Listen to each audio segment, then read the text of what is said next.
All right, so you want to bring in more money. We all want to bring in more money. Take a look at what you're offering and seeing whether you can extend that or upsell that. To ensure that we have ample participation and that it is an exceptional experience for our clients. Have you ever thought you needed more students to make more money?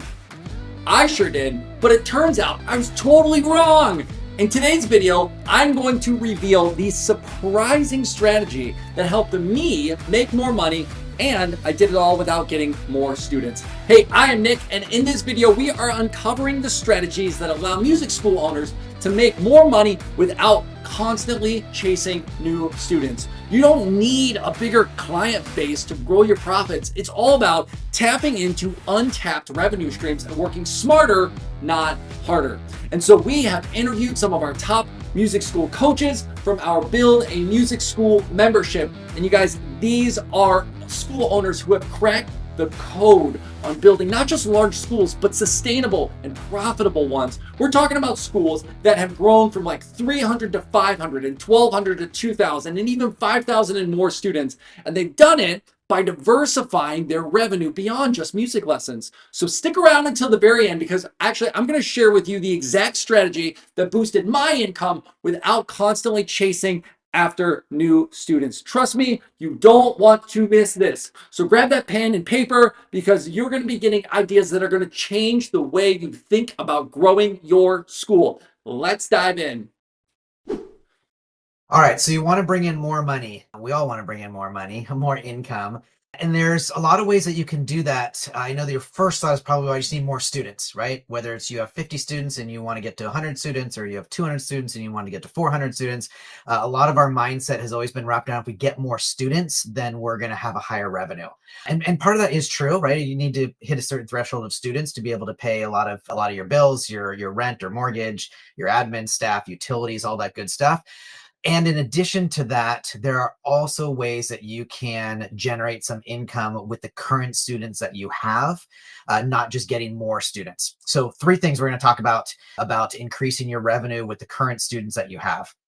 So number 1, I would say, is you need to set your pricing correctly. So I've talked to a lot of studio owners that their pricing, they just don't have enough buffer in between. Let's say it's a private lesson and they're not charging enough for their private lesson, and or they're paying their teacher too much. So that gap between what they're making and what they're paying is not enough to have an income for profit, right? That's going to be sustainable. So you really want to check that out. I would start with competitors. So look around your area and see what other people are charging. You might not know what other people are paying their staff. That's okay. You can kind of look around and see what's reasonable in your area for, to pay teachers or music teachers. But look at your pricing. I always like to be on the higher side. We offer quality lessons. We offer quality programming. We have quality teachers. We have a great location, a great place. It's nice and professional. And so if you have all those same things as well, then your pricing should be on the higher side. If you go for the lower end, those are the kind of clients that you're going to get. And so there's some things that go along with that. You might get a few more, but your margins are going to be really tight. And then you've got to rely on the Costco model, which is like, you've got to have 400 or 500 students if you're only making a little bit of margin, as opposed to, maybe 100 or 200 students if you're making a wider margin. And so you've got to know that difference between, your profit, your net, and your gross. So that's one thing, is just make sure you're setting your pricing accordingly. Same with group classes. If you're going to move to group classes or have both, we do private and group classes. Our group classes, we set so that 2 kids pays for the class. So it just makes a little bit of money, but it basically breaks even. So we're not losing any money. And so then student 3, 4, 5, 6, 7, no matter how many students we can get in that class, that's all profit. So you want to make sure you're calculating what your profit can be on private and a group if you're offering both, or one or the other. Second is additional fees. You got to upsell. So 3 quick things ways that you can upsell your students and to generate some more revenue of the current students that you have, right? So 1 is membership fees. If you're not charging other people call them registration fees, we call it a membership fee. We have an annual membership fee, so it reoccurs every year. So if they stay with you, they get charged again. For us, it's in September. We charge them again every September. If they unenroll, when they enroll again, they've got to pay that membership fee again. That membership fee covers, for music students, it covers books. And so that's all covered in the tuition. So you can kind of justify it that way. To be honest, the first couple months we offered or made the membership fee mandatory, we did have some pushback on it, but I haven't answered a question in probably 3 or 4 years about why we charge a membership fee. Gyms charge a membership fee, Costco charges a membership fee. It's kind of the standard now. So a membership fee that you can do on an annual basis. The second is recital fees. If you're doing recitals, you got to charge a recital fee. So whether that's a participation fee, so we charge a participation fee. We charge $35 per student that's rehearsing for a recital. And then you can also charge tickets to the venue if you want. That's kind of an add-on, but you should be charging for recital fees. And then the third thing is if you're normally doing like half-hour private lessons, try and upsell some of those students to 45-minute lessons. So, or even 60-minute lessons. Your group classes could be 45 minutes or 60 minutes. So you can increase the time, which increases the pay that you're getting. So those are 3 things I would do for that. Again, membership fee, recital fees, and upping to 45 or 60-minute lessons. And then the last is diversify what you're offering. So we offer art, music, and dance at our studio. So a lot of those students that are taking music lessons are either taking art and dance, or one or the other, or their sibling is taking art or dance. We have about 15% of our clientele take 2 different modalities. So either art or music, music or dance, dance and art. I think I got them all. So if you can add another element to your business that's not just music, think about that. You've got the same amount of students, but they're spending more money and being more connected to your studio. Some really simple and easy ways to diversify your income. One, take a look at what you're offering and seeing whether you can extend that or upsell that. So for example, taking your adult students from a 30-minute lesson to a 45-minute lesson, that gives you a 50% increase on income. For your students who are particularly motivated and excelling, having a phone call with their families and saying, hey, this student would really benefit from a full hour lesson as opposed to a half-hour lesson. Add-ons such as band programs where you can charge an additional amount for those students to take part in your band program, which is additional revenue for you, but it also provides them with an experience that is going to continue to round them as a musician. Exam students, providing rehearsal time at an additional cost, providing recording backing tracks or playing for the exams, for example, takes a lot of time to learn those pieces, and having a rehearsal pianist, for example, can be a really great way of bringing in additional income. We have a snack bar. Students come in and buy all sorts of junk food. We do try to include healthy snacks, but they don't seem to go down so well. We just charge a percentage on top of what we pay for that. That brings in extra revenue. Concert tickets. The students don't pay to perform, but we sell tickets for our major event, our celebration concert every year. Really great way to bring in additional income by just charging a fee for people to attend. So just a few ideas there. Don't underestimate that the families that are already paying you money are the most likely people to pay you more money. And so any kind of promotion, any type of new product or service that you offer, they should be the first ones to receive it, because there's already trust built there. They already know you and like you. And so I think that'd be the biggest thing I would encourage. One way we earn more money in our business without adding additional students is by hosting fabulous concert events. Our concert events have a registration fee as well as a concert ticket fee, and we make sure that our events are as fabulous as the price tag to ensure that we have ample participation and that it is an exceptional experience for our clients. And it also makes a big impact on our financial well-being. Thank you to all of our coaches for sharing all of that valuable information. As I mentioned in the beginning of this video, it's all about working smarter, not harder. And so really what I want to do is share with you the 3 things that we implemented in our school that helped us make more money without adding more students. And it helped me, reduce my hours, gain more control, and really just build a more successful and healthy business. So first thing I want to share with you is really analyze the amount of weeks that you are teaching every single year.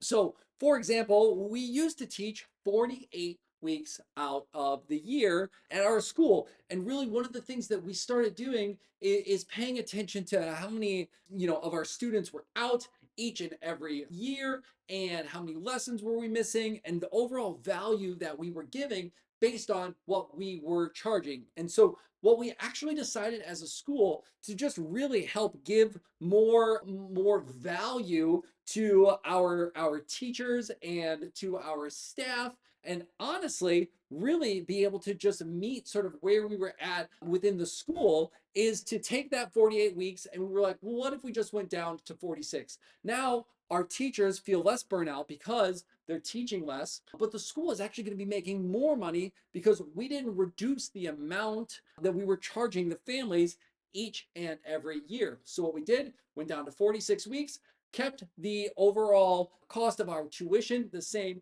and we then created more time for both myself personally and for our teachers to be able to rest, relax, and then gave us the energy to really scale that business. And we became more efficient with our time and really with our schedule and whatnot.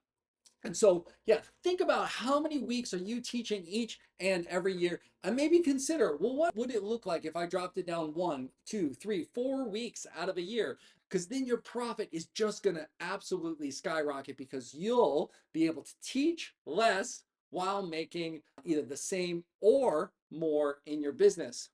The second thing that we did that really helped us increase the profit at our school was purchasing commercial real estate. Now, you might be thinking to yourself, whoa, that's a really big thing. And it is a really big thing, but it's not as scary as people think it is. So, for example, you might think to yourself right now, well, Nick, I don't have 20% down in order to purchase a building, for my school or for my music teaching business. And I'm here to tell you that we did not have 20% down or that amount of money in a bank when we wanted to purchase our first commercial property. There are so many different ways to purchase a commercial property. It's not like being in the residential property business. I always say that commercial property purchasing in the US at least is sort of like the wild wild west.